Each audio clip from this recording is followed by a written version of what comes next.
Bonjour, je suis Stella Warnier et je suis ravie que vous écoutiez Raconte-moi un commun, le balado pour contrer l'individualisme et proposer une solution concrète, les communs. Chaque semaine, je reçois une personne dont le récit m'a inspirée et qui présentera un commun, c'est-à-dire un groupe de personnes qui s'unissent autour de valeurs d'entraide et de solidarité, qui mettent en commun leurs ressources et qui prennent les décisions collectivement. Parce qu'un monde meilleur, ça existe déjà. «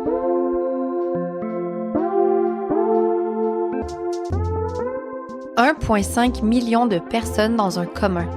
Une lutte à l'échelle d'un pays pour retrouver l'accès aux terres agricoles qui mène à une véritable société qui se crée en parallèle du système établi. C'est ce qui s'est passé au Brésil avec le mouvement des sans-terre, qui peuvent aujourd'hui non seulement se nourrir, mais qui ont également leur propre système d'éducation, leur propre système de santé et qui décident réellement ensemble. Tout ça depuis plus de 40 ans. Dans cet épisode avec Dan, on parle d'éveil politique, de hockey, des émotions derrière les communs et de nourrir l'étincelle qui nous permet de croire aux utopies. J'espère que ça vous inspirera. Bonne écoute! Dan Furukawa Marquez, bonjour. Bonjour. Merci de me recevoir chez toi. Tu es professeur au département de sociologie de l'Université Laval et tu t'intéresses aux communs depuis longtemps, à la démocratie, au mouvement solidaire, et tu as fait ta thèse sur le mouvement des sans-terre dont on va parler aujourd'hui. Mais avant de se lancer, Dan, pour ma première question, est-ce que tu peux nous dire quelles valeurs sont fondamentales pour toi? Quelles valeurs sont fondamentales pour moi? C'est une bonne question. Je dirais que la justice sociale occupe une place très, très, très, très haute. Donc, depuis très longtemps, tous mes choix de vie un peu ont tourné autour de qu'est-ce que je peux faire pour m'impliquer politiquement puis essayer de contribuer d'une façon quelconque à améliorer la société, disons. Donc, toute la question de la justice sociale a toujours occupé une place très importante. Puis, par justice sociale, il y a plein de choses qui viennent avec ça. La solidarité, le partage, la coopération, le soin. Donc, c'est tous des valeurs qui, pour moi, définissent un peu c'est quoi la justice sociale. Parfait. On va discuter de commun aujourd'hui. Mais pour la première fois sur ce balado, qui est quand même encore un jeune balado, mais on quitte le Québec et on va explorer le Brésil, plus précisément le mouvement des sans-terre. C'est un récit assez incroyable que tu vas nous raconter et on va prendre le temps de bien mettre en contexte tout ça. Puis, avant de se lancer vraiment dans le mouvement, pour mieux comprendre ta posture, est-ce que tu peux nous parler de tes liens avec le Brésil? Oui, donc je suis brésilien moi-même. J'ai grandi là-bas, je suis né là-bas. Je suis arrivé au Québec à l'âge de 17 ans, donc maintenant ça fait très longtemps. Mais j'ai gardé toujours ce lien d'attachement. Mais ma famille est là-bas, mes parents sont là-bas, ils n'ont jamais habité au Québec. Et puis donc, pour justement, pas simplement ça en fait, mais quand j'ai commencé mon doctorat, je cherchais des exemples de communautés qui se rapprochait justement d'une organisation selon ma définition de la justice sociale, donc une société juste, égalitaire, solidaire, etc. Et c'est un peu par hasard que je suis revenu sur le mouvement des sans-terre. Et donc, à la fois, ça me rapprochait de mon pays d'origine, mais c'était aussi l'exemple que j'avais trouvé le plus intéressant. Et ça me permettait donc de revenir là-bas, de redécouvrir aussi le Brésil d'un autre angle, puisque ça faisait déjà longtemps que j'avais quitté. Et puis, depuis ce temps-là, j'ai continué à faire des travaux sur l'Amérique latine plus généralement. Je fais partie d'un groupe de recherche sur l'Amérique latine, publié quelques bouquins là-dessus. Et donc voilà, j'essaie toujours malgré mon exil, de garder mon lien d'attachement avec le Brésil. Écoute, on se lance dans le vif du sujet. Le mouvement des sans-terre, c'est un mouvement paysan qui lutte contre les grands propriétaires terriens pour faciliter leur accès à la terre. On va élaborer par la suite, on va entrer dans les détails, mais peux-tu nous faire une petite intro pour nous dire c'est quoi le mouvement des sans-terre aujourd'hui? Donc aujourd'hui, le mouvement des sans-terre, c'est environ 1,5 million de paysans qui sont pas des membres, mais qui sont associés au mouvement, qui sont répandus partout au Brésil. Donc, on parle d'environ 2000 communautés. Puis, je pense qu'on va avoir l'occasion de revenir sur qu'est-ce que c'est qu'une communauté de sans-terre. mais aussi des campements. Donc, ils occupent des terres et ils montent des campements. Donc, aujourd'hui, je pense qu'il y a quelque chose comme 90 000 sans terre qui sont campés. Et c'est aussi 162 coopératives de production agricole, coopératives de services, coopératives de crédit. C'est aussi un réseau de plus de 2000 écoles primaires, secondaires, qui sont des écoles publiques financées par le gouvernement, mais qui ont leur propre curriculum. Donc, c'est des écoles en autogestion. Les élèves participent à l'administration de l'école. Ils sont fortement inspirés de Paulo Freire et de certains pédagogues socialistes russes du début du 20e siècle, Makarenko, Pistrak. Et ces écoles-là sont accessibles à n'importe qui, mais sont gérées de cette manière-là. C'est aussi des brigades internationales, donc ils envoient des militants paysans un peu partout dans le monde pour aider d'autres paysans à s'organiser politiquement, à créer des mouvements. Ils envoient par exemple chaque année pendant la récolte des olives en Palestine, ils envoient des gens aider les Palestiniens avec la récolte, mais ils ont aussi des brigades au Mozambique, en Amérique latine, il y en a déjà eu en Chine, au Pakistan. Et ça, c'est aussi un autre aspect important. C'est aussi beaucoup de partenariats avec des universités. Donc, je pense qu'il y a, je me rappelle plus le chiffre exact, mais il y a vraiment des dizaines et dizaines de partenariats. Ils ont réussi à créer des programmes spéciaux pour les fils de paysans. Donc, aujourd'hui, ils ont toute une cohorte immense d'avocats dont ils ont beaucoup besoin parce que les litiges avec la terre, ils ont besoin de gens pour les appuyer. Ils ont beaucoup de médecins aussi. Donc, ils ont envoyé beaucoup de gens à Cuba, au Venezuela, passer 10 ans à faire leur médecine, revenir au Brésil et partir des cliniques de santé rurales. Donc, ils ont tout un réseau de cliniques de santé rurales parce que le réseau de santé nationale ne dessert pas parfois des communautés un peu trop éloignées. Donc, ça fait partie aussi de leur réseau. Donc, voilà, c'est un peu... une petite introduction, disons. Mais c'est une très bonne introduction. Puis, ce qu'on en comprend, c'est que c'est quelque chose de très large. C'est parti de l'accès à une terre agricole pour finalement recréer complètement une société avec l'éducation, le système de santé, un peu tout ça. Et si je comprends bien, peut-être juste pour le préciser, là, pour ceux, celles qui nous écoutent, tout ça se fait indépendamment de l'État, du gouvernement. C'est pas avec le gouvernement qui offre ces services-là. C'est oui et non, c'est-à-dire que les communautés sont autonomes, elles sont pas du tout régies par l'État ou quoi que ce soit, mais elles dépendent quand même de crédits, de subventions agricoles, notamment pour développer des petites agro-industries qu'ils appellent. Donc certaines communautés qui ont, comme celles que j'ai étudiées, qui ont des coopératives ou des associations de production agricole, ils veulent ne pas vendre le produit primaire aux intermédiaires parce qu'il n'y a aucune valeur ajoutée. Donc, ils essayent de transformer eux-mêmes, avoir leur petite agro-industrie à l'intérieur des communautés pour transformer les produits, les emballer et les vendre directement aux consommateurs, ce qui leur donne beaucoup plus d'argent que de vendre juste un gros sac de riz où tout est à faire.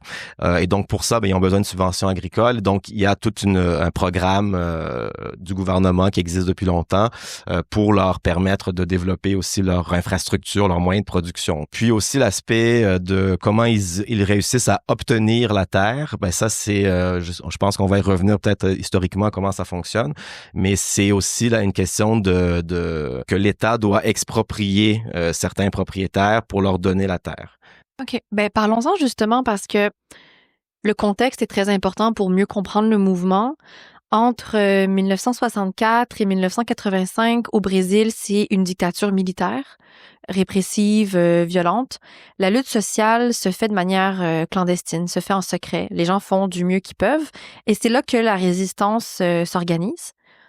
Peux-tu nous expliquer ce qui a mené à la création du mouvement des Sans-Terre? Qu'est-ce qui fait que des gens décident de s'organiser ensemble de cette manière et surtout y arrivent? Donc là, on rentre au cœur de la question, puis je pense que pour comprendre en fait pourquoi il y a un mouvement de sans-terre au Brésil, il faut remonter encore plus loin que ça. La question de la concentration de la terre, pourquoi il y a des gens qui possèdent énormément. Donc aujourd'hui, on parle d'à peu près 50% des terres agricoles au Brésil sont détenues par 1% de la population. Et ce problème de concentration de la terre aux mains de quelques personnes date de la colonisation, en fait. Et donc, quand les Portugais colonisent le Brésil au début de 1500, ils vont diviser, ils vont prendre une carte du Brésil, puis ils vont diviser ça en ce qu'on appelle des capitanias hereditarias, qui est un terme portugais juste pour dire que c'est des parcelles de terre. Le Brésil est immense, 5e plus gros pays au monde. Il y a à peu près une 10-15 de parcelles qui sont distribuées à des représentants de la couronne portugaise et qui vont, eux, donc, engager des gens pour travailler ces terres-là pour faire de l'exportation essentiellement. Et le Brésil devient indépendant au 19e siècle, en 1888, et généralement, quand on devient une république, un État, beaucoup de pays ont fait des réformes agraires, ce qui veut dire qu'on va redistribuer les terres justement aux mains des paysans qui en ont besoin. Or, le Brésil n'a jamais fait ça. Et donc, les terres n'ont pas été rendues. Il n'y a pas eu de réforme agraire, donc il n'y a jamais eu de redistribution des terres, même quand le Brésil est devenu indépendant, une république, etc. Et donc, ça fait que les gens qui dépendent de l'agriculture n'ont jamais réussi à avoir des terres. Et donc, c'est de là que vient le problème. Ça se perpétue au 20e siècle. On a effectivement la dictature pendant 20 ans. À la fin de la dictature, fin des années 70, on commence à voir les premières occupations de terre. Avant ça, il y a eu d'autres mouvements de résistance, les ligues paysannes, par exemple, dans les années 50, mais c'est plutôt à la fin des années 70 que là, on voit des premières occupations de terre. Donc des paysans qui en ont marre. Et c'est intéressant aussi parce que ces gens-là sont, on est en dictature, et sont essentiellement guidés par des prêtres catholiques qui sont issus de ce qu'on appelle la théologie de la libération, qui est un courant de l'Église catholique qui est né en Amérique latine, au Brésil, au Pérou et ailleurs, qui ont fait une lecture exégétique de la Bible pour en proposer une nouvelle qui dit essentiellement que Jésus, c'est quelqu'un qui prenait le parti des pauvres, et si on veut suivre la mission de Jésus, c'est ça qu'on doit faire essentiellement dans la vie, c'est prendre le parti des pauvres, et ça se traduit par de l'action politique, de l'aide aux gens qui en ont besoin. Et donc, ces gens-là avaient des communautés ecclésiales de base, qui étaient des espèces de réunions religieuses officiellement, mais dans lesquelles on pouvait, c'était comme un safe space, on pourrait dire aujourd'hui, dans lesquelles on pouvait parler ouvertement, parce qu'il n'y avait pas le droit de réunion politique, pas le droit de créer des syndicats, pas le droit de créer des partis politiques. Mais là, on avait un espace où on pouvait discuter. Et donc, c'est là que les prêtres parler aux paysans qui, pour la plupart, étaient même analphabètes, aucune éducation, et tenter de leur expliquer pourquoi ils étaient pauvres et pourquoi ils n'avaient pas de terre. Les prêtres étaient des woke, on dirait aujourd'hui. Ils étaient, en tout cas, très impliqués, très engagés socialement. Ils avaient une grande conscience politique. Et donc, c'est eux qui commencent à les convaincre de mener des occupations qui sont illégales, les terres privées. Et finalement, on réussit à avoir des premiers succès de ces occupations-là, qui réussissent à obtenir des terres, des paysans, qui forment des premières coopératives fin des années 70, début 80. Et là, ça crée un effet de c'est possible, on peut réussir finalement à changer de vie à travers ce type d'action politique. Oui, parce que ça crée un effet de domino. Tu expliquais tout à l'heure que c'est pas seulement le fait de pouvoir avoir un accès à une terre agricole et de se nourrir. Ça finit qu'on fait des coopératives pour vendre la nourriture, on crée des écoles, on crée des systèmes de santé. Ça a pris une ampleur, là. Oui, donc au début, c'était plutôt sporadique, là. C'était pas un mouvement organisé. Quoi qu'il y avait déjà dans certains États des mouvements organisés de sans-terre, mais pas du tout de la même ampleur que ce que je viens de dire tout à l'heure. Et puis, c'est en 84 que là, on a la véritable fondation du mouvement des sans-terre, mouvement des travailleurs ruraux sans-terre, le MST, qui n'est pas le seul du tout au Brésil, hein, c'est important de le dire. Il y a des dizaines de mouvements de paysans sans terre au Brésil. Le plus connu, le plus important, c'est le MST, et le plus ancien aussi.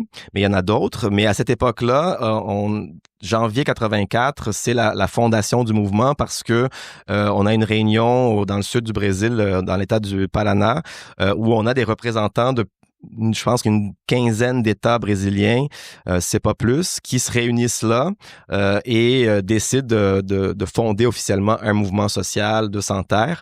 Et là, on commence à avoir une organisation beaucoup plus structurée, avec des stratégies politiques beaucoup plus élaborées. Et 4 ans plus tard, en 88, là, on est déjà dans la période qu'on appelle de redémocratisation du Brésil. Donc, la dictature tombe en 85. 88, on a une nouvelle constitution du Brésil qui est faite par une assemblée constituante et qui est assez progressiste. J'ai pas le choix de faire une aparté là, parce que hier, là, on est vendredi et hier, notre supposée constitution québécoise a été déposée à l'Assemblée nationale. Effectivement. Sans aucune consultation de personne. Ils l'ont fait de leur côté. Donc là, ce que tu décris, c'est une vraie constitution. Oui, bon, avec beaucoup de tensions, beaucoup de conflits entre les groupes qui voulaient avoir plus de pouvoir de décision là-dedans. Mais le résultat a quand même été que beaucoup de mouvements sociaux ont réussi à participer à cette constitution-là, à l'élaboration de la constitution, et qui a donné une constitution quand même assez progressiste. Bon, après, le problème, c'est de l'appliquer, évidemment. Donc, sur papier, c'est beau, mais en pratique, c'est autre chose. Mais dans cette constitution, il y a quelque chose de très important qui est une clause qui dit que toutes les terres au pays doivent remplir une fonction sociale. Qu'est-ce qu'on entend par là? Là, c'est la juriste en moi, mais fonction sociale, ça peut aller loin. Comment est-ce qu'on l'interprète? Qu'est-ce que ça veut dire? Ça veut dire que si on détient des terres, et on ne fait rien dessus, on ne produit pas sur la terre. Hein, c'est juste des actifs financiers finalement qu'on peut se débarrasser quand on a besoin d'argent. Donc, s'il n'y a aucune production sur des terres larges, là, il y a un minimum d'hectares, je ne me rappelle plus c'est quoi, mais c'est des terres, des grandes propriétés terriennes, et on ne produit rien dessus.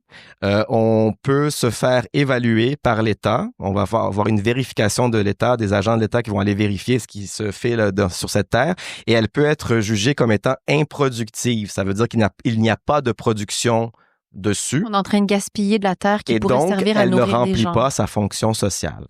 C'est ça que ça veut dire, la fonction sociale. S'il n'y a pas de production dessus... Et quelle est la conséquence? Elle ne sert à rien. Et donc, qu'est-ce qu'on peut faire une fois que la terre est jugée improductive? L'État a le droit d'exproprier le propriétaire, le dédommager financièrement. C'est pas comme s'il perdait la terre.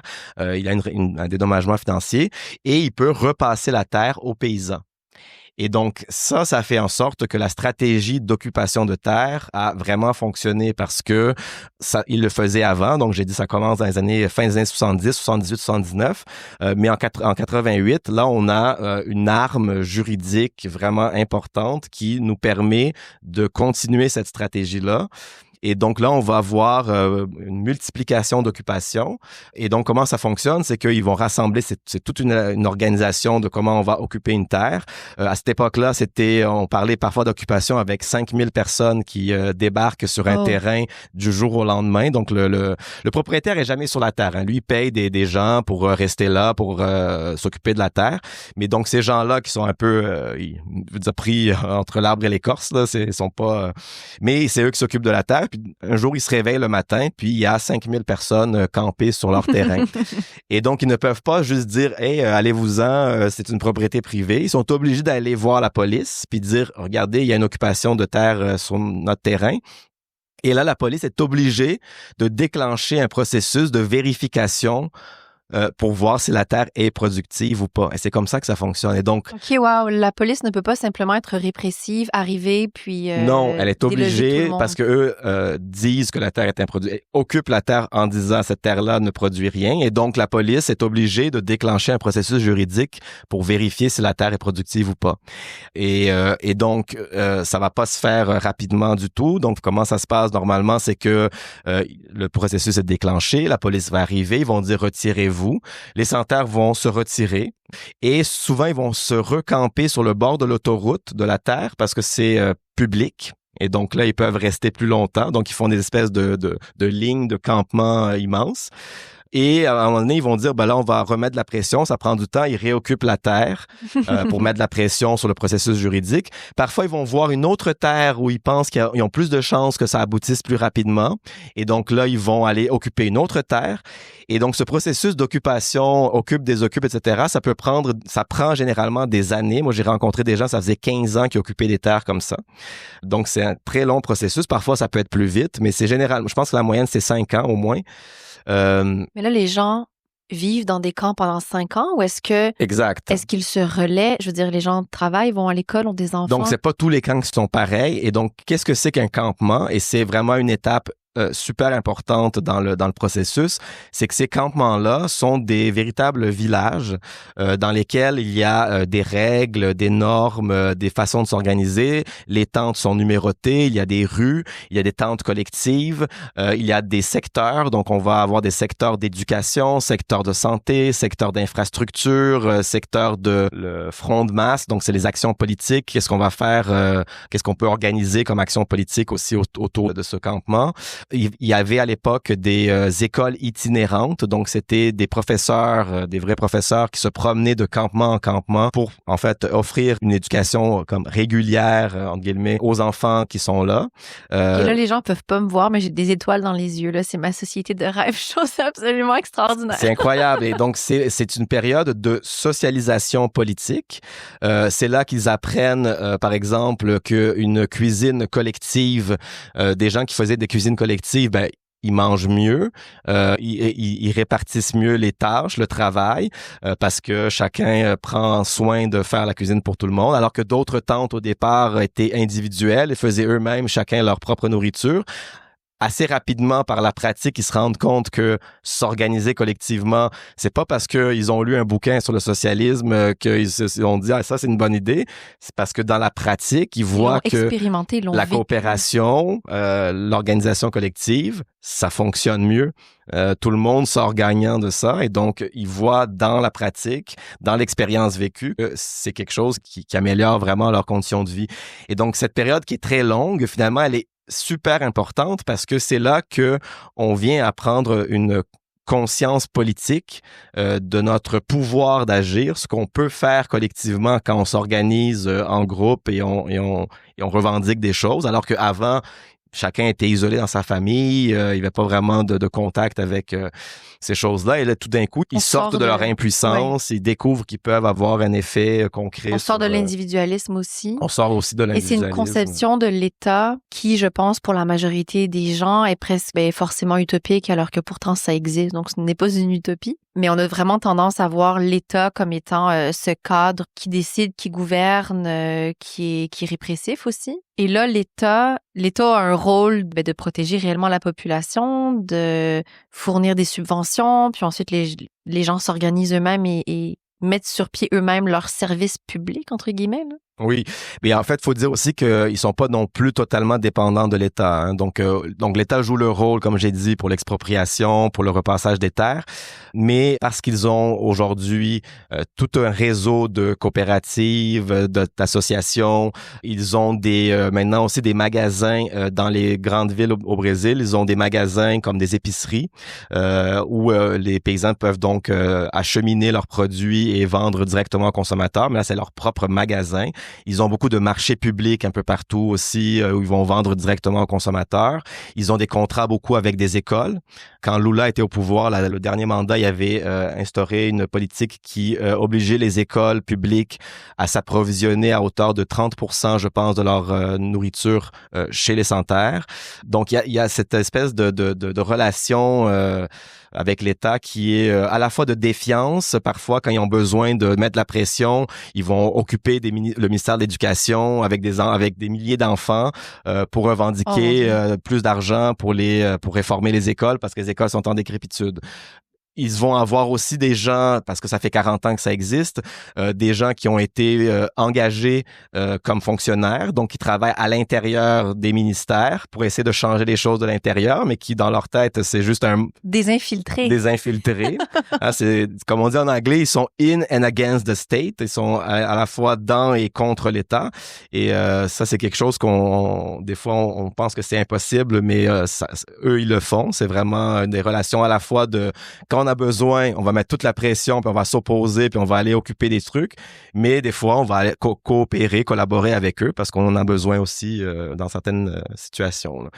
Puis quand tu retournes, je vais essayer de bien formuler ma question parce qu'elle me vient comme ça, là, mais quand tu retournes à la coopérative que tu as étudiée pour ta thèse quand tu es au Brésil, puis que tu passes du temps là avec les gens, que tu les observes, que tu es avec eux, de voir ces gens-là qui vivent une telle utopie, comment ça te fait sentir?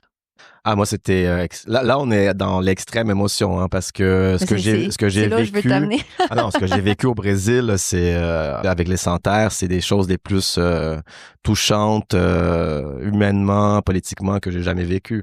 On est dans un contexte complètement différent et de prendre conscience de tout ce qu'ils ont traversé pour arriver où ils sont arrivés. Moi, j'étais pas là, ils me le racontaient, mais à chaque fois, ils me racontaient ça avec des larmes aux yeux. C'était extrêmement touchant. Et puis, ça, c'était d'une part la coopérative où j'ai séjourné pendant... Mon terrain a duré 5 ans, hein, donc c'était vraiment un très long terrain. Mais j'avais aussi, ce qui m'a peut-être encore plus touché, c'est que pendant ces 5 années-là, je donnais un cours de terrain au Brésil. J'étais chargé de cours à Bishop's University à Sherbrooke et j'ai amené des étudiants de littéralement toutes les universités au Canada, depuis le UBC jusqu'au Maritime. Donc, un groupe d'une quinzaine d'étudiants à chaque fois, pendant 3 semaines, 1 mois.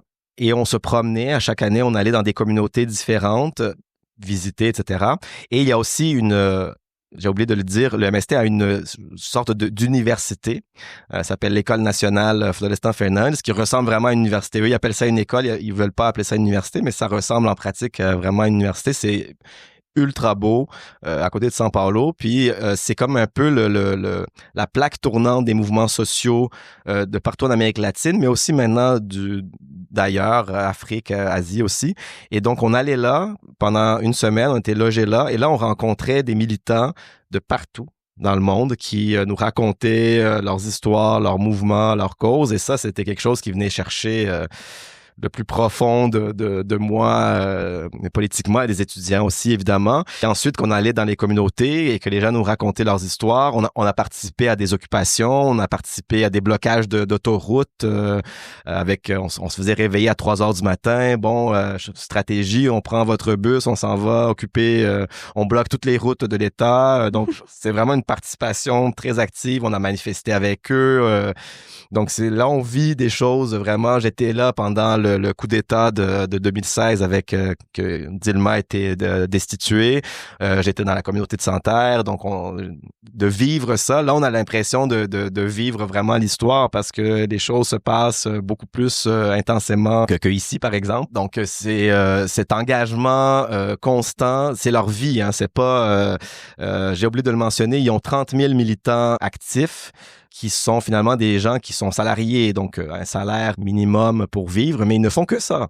Hein, c'est des gens qui travaillent toute la journée, parfois au secrétariat national qui coordonne le mouvement, les secrétariats étatiques, chaque État a un secrétariat pour l'État, les coops régionales, etc. Donc, c'est des gens que c'est vraiment leur vie. On dit qu'on commence dans le mouvement comme sans terre parce que j'ai pas de terre, puis on finit comme sans terre, ST majuscule, parce que même quand j'ai obtenu une terre, je serai toujours un sans-terre, mais plus le pas de terre, mais un militant sans-terre, quelqu'un qui a vécu ça. Donc, c'est très difficile de faire une division, en fait, entre l'engagement politique et la vie quotidienne parce qu'elles sont reliées. Les gens font communauté, font société, même dans les campements qu'ils occupent ou au sein des coopératives dans lesquelles ils travaillent. C'est une manière de vivre, c'est une posture dans la vie. Oui, c'est pas comme ici, on milite à temps perdu, tout le monde travaille, étudie, puis là on milite à côté. Eux, c'est leur vie, c'est que ça qu'ils font. Donc les militants là, je dirais pas que les 1,5 million de personnes sont comme ça, hein, c'est pas ça du tout. Mais quand même, on a beaucoup de gens qui sont on ne peut plus c'est vraiment littéralement leur vie. Ils ont quelque chose qui appelle la mystica, la mystique, qui est une espèce de mise en scène un peu théâtrale qu'ils font à chaque début de réunions importantes, de rencontres, etc., qui est un mélange de théâtre, d'art, politique engagé, une mise en scène qui est très existentielle. Là. Tu vois, c'est vraiment pour venir chercher justement les émotions des gens, pour toucher les gens, une mystica qui est bien faite, fait, les gens, ils sortent Qu'est-ce que tu veux dire par existentiel? As-tu un exemple de... Parce que c'est vraiment, ça concerne leurs conditions d'existence. Leur vie dépend de ça. Si l'occupation n'est pas réussie, si telle action n'est pas réussie, ça a des conséquences importantes sur leur vie. Et donc, de se rappeler, c'est comme une espèce de rappel de leur cause, de pourquoi ils font ce qu'ils font. Donc, avant une réunion, c'est important de dire, c'est pas juste on va discuter des choses qu'on doit... Faut se rappeler pourquoi on fait ça, pourquoi on est engagé là-dedans. Et ça vient avec l'art, ça vient avec un engagement culturel, artistique, émotif, affectif, qui vient toucher les gens. Et ça, on est imprégné par ça. Là. Dès qu'on y va, puis qu'on assiste à une mystica avec des gens, puis il y a du mouvement aussi qui est chanté à la fin. À chaque fois que j'écoute cette chanson, les poils me lèvent. C'est quelque chose de complètement... je suis complètement emporté par ça parce que ça a une symbolique extrêmement importante, extrêmement forte. Et ces gens-là ne chantent jamais l'hymne dans un bar, dans la rue. Si tu chantes l'hymne, c'est parce que c'est dans un contexte spécifique, c'est important. Et donc, les fois que j'ai assisté à ça, c'est là que tu perçois la profondeur de l'engagement, de la conviction, des valeurs que ces gens-là portent. Et ça, c'est d'une inspiration que je porterai toujours en moi. Tu l'as dit au début, le mouvement des Sans-Terre aujourd'hui, c'est 1,5 million de personnes. Qu'est-ce qui fait, selon toi, que c'est dans la logique des communs? Est-ce que la prise de décision, elle est collective? Est-ce que les ressources sont partagées? Les gens sont solidaires? Oui, mais vas-y, pourquoi? Donc, c'est intéressant de voir comment on fait pour organiser autant de gens qui...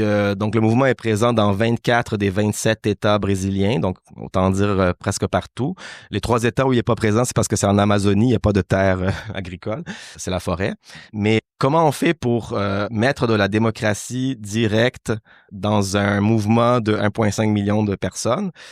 Ça fonctionne de la même façon autant au niveau des petites communautés d'un campement qu'au niveau national. Donc, ce qu'appelle la base, c'est... pour prendre un exemple très concret, dans un campement où il y a 100 personnes, disons, ils vont diviser le campement en groupes de 10. Ce groupe de 10-là, c'est ça la base. Parce que c'est là que les délibérations, les discussions se font.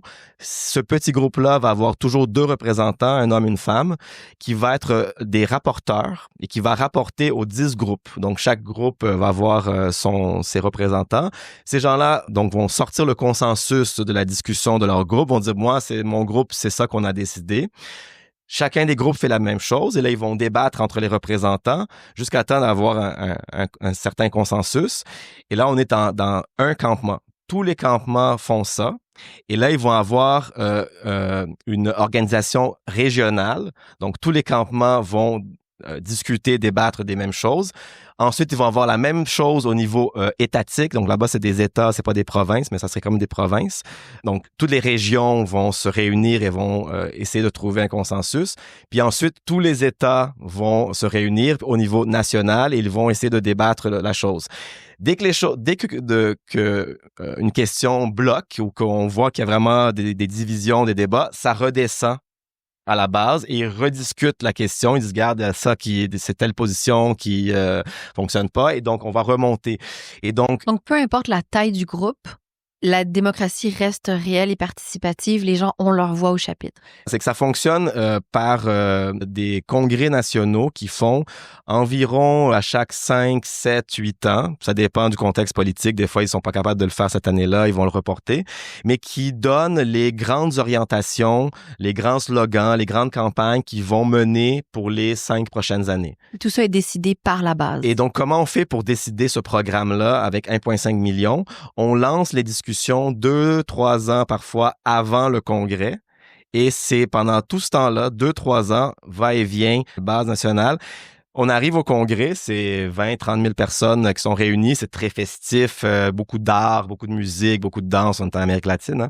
Hein? Et Et finalement, c'est vraiment une espèce de spectacle qu'on fait, le Congrès, mais toutes les décisions qui vont être ratifiées officiellement, le programme qui va être ratifié officiellement, la stratégie, etc., finalement, tout le monde le sait déjà d'avance. Ça a déjà été décidé par la base, c'est ça? Ça a déjà été décidé d'avance par la base parce que tout le monde a discuté de ça pendant 2-3 ans, jusqu'à temps de mûrir leur réflexion, puis de dire non, OK, c'est ça qu'on va faire, c'est ça qu'on propose au Congrès, on va le ratifier, etc. Et donc, au Congrès, il y a des réunions encore, ils discutent encore, mais finalement, tout a déjà été pas mal digéré, etc. Donc ça, c'est au niveau national. Mais si on prend ma coopérative que j'ai étudiée pour ma thèse, chaque année, pendant 1 mois et demi, de juin jusqu'à la mi-juillet, ils ont un processus qui appelle d'évaluation et planification. Et donc, pendant 3 semaines, ils ont des réunions presque à tous les jours pour évaluer l'année qui vient de s'écouler et sortir tous les problèmes de relations de travail, de tout ce que tu peux imaginer dans une gouvernance d'une coop. Et là, tout sort. Là. C'est vraiment... Moi, j'ai assisté à des réunions où les gens, ils s'engueulent. C'est des gros conflits. Apparemment, moi, je me suis fait compter. J'étais pas là, mais c'est déjà parti en bataille physique. Les gens, ils se battaient dans la réunion. On n'est pas dans la communication non violente. C'est pas un truc, tu sais, harmonieux. Là. Puis le lendemain, ben, ces gens-là, ils se considèrent une famille. Ben, ils se réconcilient, puis réfléchissent à ce qu'ils ont fait. Et au bout de 3 semaines, ils finissent par arriver à quelque chose comme, OK, c'est ça qu'on... Et après ça, ils planifient l'année d'après. Et même chose, des réunions, des débats, des discussions, etc. Puis, ils planifient et là, ils s'en vont pour 1 an. Et donc, autrement dit, c'est toujours des processus longs. Ils prennent le temps de réfléchir, d'épuiser des questions. Je parlais à un dirigeant de la coopérative, puis il disait à un moment donné, on avait une réunion, ça a duré 2 heures, puis on débattait sur où mettre le logo du MST sur l'emballage du riz. Puis là, on le met ici, on le met là, on met telle formule ici, on met là. Puis nous, on le sait, ils ont plus d'expérience, les dirigeants de la coop, ils disent, si on arrête la discussion, tout le monde va sortir frustré. Donc, il faut laisser les gens épuiser tout ce qu'ils ont à dire, quitte à ce que ça dure 3 heures, mais ils vont sortir de là en disant, OK, j'ai tout dit, c'est correct. J'ai passé mon message. Puis le lendemain, parfois, ils se rappellent même plus, là, c'est pas grave. L'important, c'est de prendre le temps de discuter, de débattre. C'est pas réellement à propos de la position du logo, c'est plus est-ce que les gens se sont sentis écoutés, est-ce Exactement. que les gens se sentent considérés, est-ce qu'ils ont vraiment participé, est-ce qu'ils ont le sentiment que j'ai vraiment participé, que mon opinion a été écoutée, que on a vraiment été donc peu importe le contenu, hein, donc c'est vraiment l'idée de la forme et le cœur même d'une véritable démocratie, d'une véritable gouvernance partagée, disons.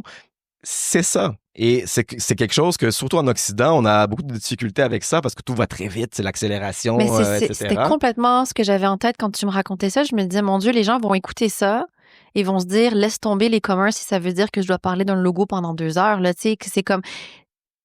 Tout ça est vécu tellement, je pense, est envisagé comme une perte de temps, là, le fait de passer autant de temps dans des réunions, à prendre des décisions, à participer.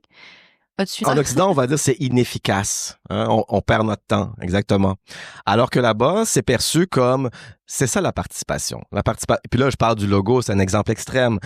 Mais souvent, quand ils passent 2-3 heures à parler de quelque chose, c'est pas du logo, là. C'est de conflits de relations de travail. Par exemple, un conflit vraiment important, c'est que il y a toujours dans n'importe quel groupe, et ça c'est vraiment, il y a des gens qui sont acharnés côté travail et d'autres qui font ce qu'ils doivent faire, mais sans non plus de manière démesurée, disons. Alors que là-bas, il y a toujours des gens qui donnent leur 110%, puis d'autres qui font 90, 80%. Ils négligent pas leur travail, mais ils vont pas non plus se tuer là-dedans. Et ça crée toujours des conflits parce que les gens qui travaillent plus, ils disent j'ai fait plus que lui, il a moins fait. C'est parce que j'en fais plus que lui, il peut en faire moins, etc. Et donc ces conflits-là reviennent constamment et au point que parfois les gens quittent la communauté parce qu'ils sont tannés, puis ils disent bon ben regarde, moi je travaille pour les autres. Et donc ces questions-là reviennent tout le temps. Les salaires. Comment on fait pour distribuer les salaires? Est-ce que on va donner le même salaire à tout le monde parce qu'on est dans une perspective d'égalitarisme, etc. Ou est-ce qu'on va récompenser justement les gens qui travaillent plus? Donc, parce qu'ils travaillent plus, une façon de régler le problème, ça serait leur donner un peu plus d'argent. Comme ça va au moins refléter l'effort qu'ils ont mis dans le... Et donc là, on rentre dans un truc vraiment intéressant parce que les salaires, la manière qu'ils vont distribuer les salaires change constamment. Et au début, ils ont dit, OK, on met le même salaire pour tout le monde. Mais là, justement, les gens qui travaillaient plus se plaignaient. Donc, ils ont dit, on va mettre un différentiel pour ceux qui travaillent plus. Mais comment on fait pour savoir ceux qui travaillent plus? Dans chaque secteur de la coopérative, on va voter secrètement pour dire, je pense qu'un tel mériterait d'avoir le truc. Et donc, ça fonctionne. Effectivement, la personne qui travaille plus reçoit un peu plus de salaire et ça fonctionne bien. Au bout d'un certain temps, les gens découvrent un peu comment fonctionne le vote, etc. Et donc, ils se passent le vote. Et toi, tu votes pour moi cette fois-ci. Après ça, moi, je vote pour toi. Finalement, tout le monde va avoir son tour du meilleur salaire. Tu comprends? Ouais. Et donc, finalement, ça fonctionne plus. Et là, les dirigeants, ils disent, OK, ils ont compris comment ça marche, ça fonctionne plus. On va se donner un poids de vote pour nous aller voter parce qu'on sait qui travaille plus. Donc, nous, on va voter aussi dans chaque secteur et comme ça, on va donner plus de poids tranché. Ça va revenir à la personne qui travaille plus effectivement. Ça fonctionne. Un certain temps, les personnes qui travaillent plus reçoivent plus. Et à un moment donné, les gens ils comprennent encore une fois comment déjouer le truc. Et finalement, tout le monde se passe le vote et les gens qui travaillent plus sont frustrés. Et donc, un sage, là, je dirais, dans la coopérative, il m'a dit, on a compris qu'on n'aura jamais un système de salaire qui va toujours fonctionner. Et c'est ça le saut qualitatif, c'est que il faut pas se faire l'illusion qu'on a enfin découvert un modèle qui va être pérenne et qui va toujours se remettre en question. Il faut toujours le point central d'une communauté qui s'inspire de principes de justice sociale, etc., c'est d'être capable de toujours se remettre en question. Toujours expérimenter des nouvelles choses, toujours accueillir le conflit, accueillir les débats. Il y a cette personne-là, elle m'a dit, le jour où on arrêtera de se battre, d'avoir des relations conflictuelles, la coopérative est morte. C'est ce niveau de conscience que moi, ça me jetait à terre. C'est-à-dire que c'est le conflit qui alimente le désir d'améliorer les choses, de revoir ses pratiques, de se remettre en question. C'est parce qu'il y a du conflit et des débats, des fois très intenses, ça montre qu'ils prennent à cœur la chose. Oui, puis qu'ils sont autonomes et responsables aussi de trouver leur propre solution à leur propre conflit, dans le sens où le jour où on se dit « Ah, mais c'est pas efficace, c'est une perte de temps, donc je vais remettre la prise de décision à quelqu'un au-dessus de moi que j'ai jamais rencontré de ma vie, peut-être pour qui j'ai voté une fois aux 5 ans, je ne sais pas, qui va prendre les décisions, et que je m'exclus moi-même de ce processus. » Ben là, c'est ça. C'est plus de la démocratie. Peut-être un point aussi sur la question de l'efficacité, parce que un élément important à mentionner, c'est qu'aujourd'hui, la région dans laquelle j'ai fait mon terrain, c'est au sud du Brésil. Donc, c'est la coopérative, la communauté était à 40 kilomètres de Porto Alegre, la capitale du Rio Grande do Sul, cet état dans le sud. Et la région du Rio Grande do Sul, il y a des coopératives du mouvement sanitaire partout dans l'état. Et elle est devenue la principale région productrice de riz biologique de toutes les Amériques, États-Unis compris, Canada compris. Donc, c'est le principal producteur de riz biologique, c'est eux. C'est cette région-là où le mouvement sanitaire est très présent. Donc, question efficacité, ils savent très bien ce qu'ils font. Là. Ils font ça très, très bien. Ils ont des agro-industries, ils ont leur propre marque des sanitaires, etc. Et donc, c'est des grosses productions. Ils vont pas exporter partout. Hein. C'est vraiment des ventes locales. Ils vont prioriser tout ce qui est au Brésil. Il n'y a pas d'exportation industrielle du tout. Mais c'est quand même eux qui sont les principaux producteurs de riz biologique. Donc, ce processus-là, de laisser les gens parler, prendre le temps, etc., n'équivaut pas à on perd le temps, on devrait mieux organiser la production parce que, au contraire, ça fonctionne très bien. Ça fonctionne très, très bien. Chaque fois que j'y retournais, il y avait des nouveaux développements. Cette coopérative-là en particulier, c'est vraiment des communautés à part entière. Il y a une école primaire, secondaire. Il y avait un gymnase maintenant qui avait construit terrain de basket pour faire du sport. Ils ont des terrains de soccer. C'est une agro-villa aussi, donc toutes les maisons sont dans une espèce de petit quartier. Il y a des champs de fruits, de légumes. Tout le monde peut se servir. C'est commun. La cafétéria, elle est collective. Donc, c'est des gens qui, au lieu de travailler dans le secteur du riz, eux, ils travaillent dans la cuisine de la cafétéria, puis c'est eux qui font à manger. Et donc, les gens mangent tous les repas, pas le soir. Le soir, chacun va à sa maison, mais le midi, ensemble, c'est collectif. Ils ont un bar aussi qui gèrent eux-mêmes. Donc, les loisirs sont là. Les enfants qui sont nés là-bas commencent à travailler dans la coopérative quelques heures par semaine, assez jeunes, adolescents. Beaucoup de ceux-là, maintenant, ont repris le travail de leurs parents parce qu'ils sont rendus assez vieux, 25, 26 ans.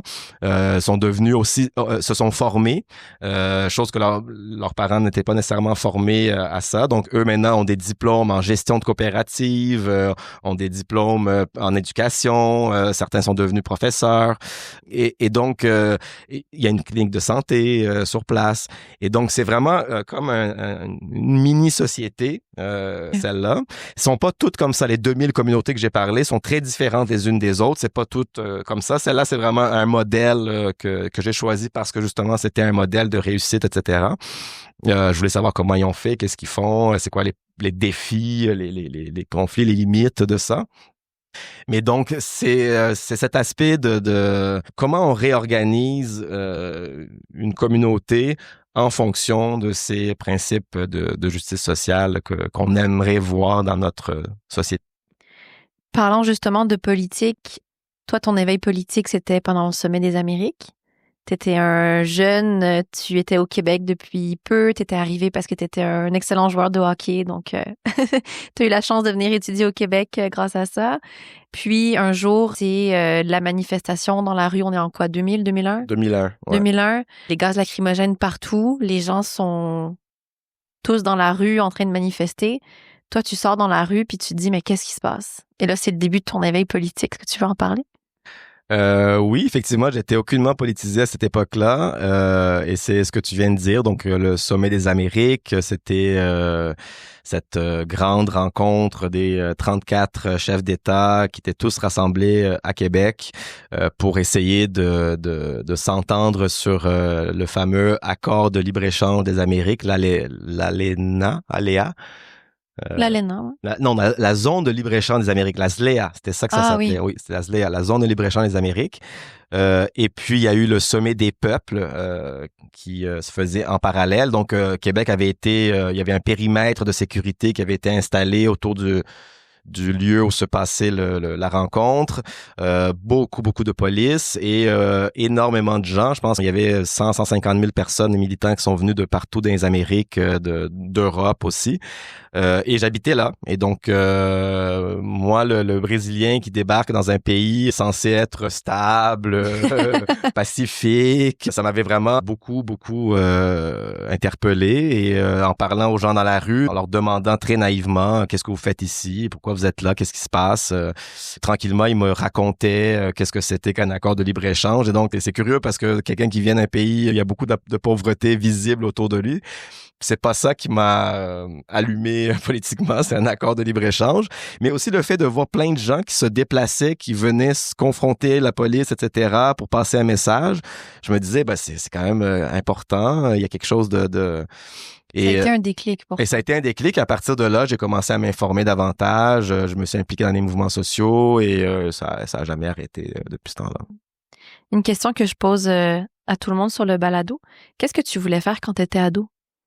Ado, je voulais être joueur de hockey. J'étais joueur de hockey au Brésil, roller hockey, pas sur glace, mais j'avais fait quand même une clinique de hockey à Toronto pendant plusieurs mois et je suis venu au Québec pour jouer au hockey. C'était une clinique de hockey qui a eu lieu au Brésil, qui sont allés voir mes parents et ont dit, il y a un programme sport-études, tu pourrais venir, vous pourriez envoyer votre enfant pour 1 an, voir qu'est-ce qui se passe. Et puis, j'étais venu donc au Québec pour jouer au hockey. Donc, adolescent, mon rêve, c'était de devenir joueur de hockey. Donc, tu n'avais pas forcément cet idéal de dire moi, je vais changer le monde. Ah non, pas du tout. Non, j'étais aucunement politisé. Là. Ça me passait complètement inaperçu. Là. On arrive à mes questions de la fin. Dan, est-ce que tu sens aujourd'hui que tu es aligné avec tes valeurs? Absolument. Ouais, j'ai aucun doute à te répondre.